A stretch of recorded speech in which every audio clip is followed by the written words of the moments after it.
असं म्हणतात की भीतीचा अनुभव जसा लांब जातो तसं मन मोकळं होऊ लागतं. गाडी गावापासून दूर गेली तसं थोडं हलकं वाटू लागलं.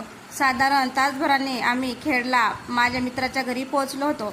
तिथलं वातावरण वेगळंच होतं. गजबजलेलं गाव, प्रकाशमान रस्ते, लोकांची ये जा.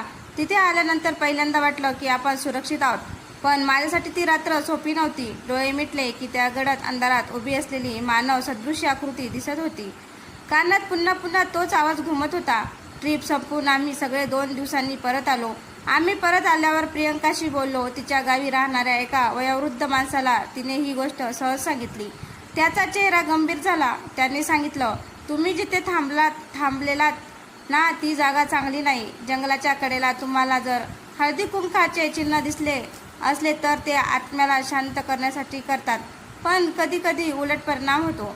ते ऐकून आम्ही सुन्न झालो होतो. आम्हाला अजूनही एक प्रश्न सतावत होता.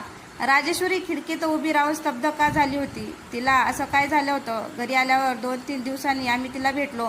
थोडं शांत झाल्यावर तिने सगळं सांगितलं. तिचा आवाज अजूनही थरथरत होता. मी खिडकीत उभी होते. मला सगळ्यांचे आवाज ऐकू येत होते.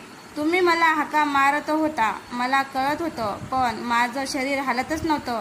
जणू कोणीतरी मला जखडून ठेवलं होतं. मी ओरडूही शकत नव्हते. आम्ही सगळे स्तब्ध झालो, कारण मी जे अंगणात पाहिलं होतं तेच तिलाही खिडकीबाहेर दिसलं होतं. आजही माझ्या मनात एकच विचार येतो, जर आपण तिथे रात्रभर थांबलो असतो तर काय झालं असतं? जर पोपटी बनवायला मागच्या जंगलात गेलो असतो